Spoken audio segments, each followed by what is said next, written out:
عورتیں ان باتوں کی پرواہ نہیں کرتی. تو حالانکہ یہ خالصتاً عورتوں کے مسائل ہیں، لیکن یہ بھی مرد کی ذمہ داری میں آتے ہیں کہ وہ عورت کی نمازوں کی بھی فکر کرے. اتنی فکر مردوں کو معلوم ہونی چاہیے اور وہ پوچھیں بھی کہ کیا ہو رہا ہے. اس کا ایک فائدہ یہ بھی ہے نا کہ پھر مرد کو عورت کے معاملات سے باخبر رہنا پڑے گا، وہ اس سے لاپرواہ اور بے پرواہ نہیں ہو سکتا. 8ویں یہ کہ اگر اس کی بیویاں ایک سے زیادہ ہو تو ان میں عدل و انصاف کرے. رات گزارنے اور خرچ دینے میں برابری ہے، نہ کہ محبت کرنے میں، کیونکہ یہ اس کے اختیار میں نہیں ہے. پھر اگر سفر پر جائے اور چاہے کہ کسی بیوی کو ساتھ لے جائے تو ان میں قرہ ڈالے، نہیں ٹاس کرے، جس کے نام پر نکلے اس کو ساتھ لے جائے، کیونکہ نبی صلی اللہ علیہ وسلم کا طریقہ یہی تھا. 9ویں مخالفت ہے. اگر عورت مرد کے خلاف اٹھ کھڑی ہو، ان نشوز جس کو کہتے ہیں، قرآن میں آپ سب اس کو پڑھ چکے ہوں گے، یعنی اس کا خاص حق نہ دے یا سرکشی کرے، تو مرد کا حق ہے کہ اس کو ادب سکھائے. یعنی جائز بات میں بھی مرد کی بات سنے ہی نہ، مانے ہی نہ، اس کا حق نہ دے، تو پھر شوہر ہی کو اللہ نے ذمہ دیا ہے کہ وہ بیوی کو سمجھائے، اسے طاقت سے اطاعت پر آمادہ کرے. لیکن اس تادیب میں یعنی ادب سکھانے میں درجہ بندی کو ملحوظ رکھے، سٹیپ بائی سٹیپ. پہلے اسے نصیحت کرے، پھر دھمکی دے، اگر اس سے فائدہ نہ ہو تو اسے اس کے بستر میں تنہا چھوڑ دے، کیونکہ یہ بات عورت پہ بہت گراں گزرے گی. اس کی طرف پیٹ کر لے، یعنی ناراض ہو جائے، اس کا بھی اثر نہ ہو تو اپنا بستر الگ کر لے، اور اس سے 3 دن سے کم بول چال بند کر دے. 3 دن سے کم، زیادہ نہیں.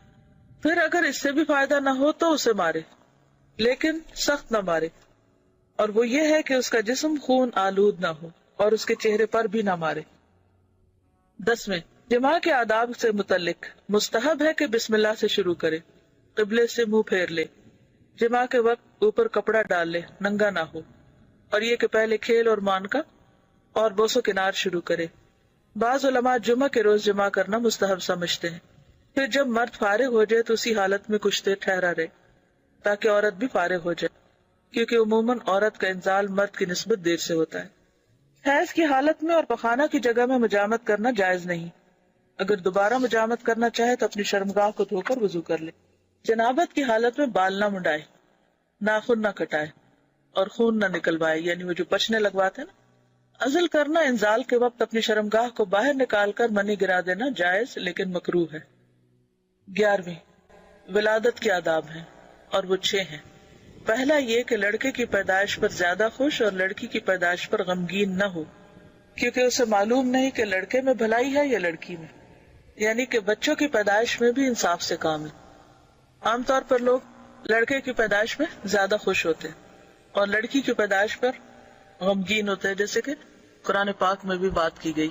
دور جاہلیت میں خاص طور پر ایسا ہوتا تھا. وَإِذَا بُشِّرَ أَحَدُهُمْ بِالْأُنثَىٰ ظَلَّ وَجْهُهُ مُسْوَدًّا وَهُوَ كَظِيمٌ يَتَوَارَىٰ مِنَ الْقَوْمِ مِنْ سُوءِ مَا بُشِّرَ بِهِ أَيُمْسِكُهُ عَلَىٰ هُونٍ أَمْ يَدُسُّهُ فِي التُّرَابِ أَلَا سَاءَ مَا يَحْكُمُونَ.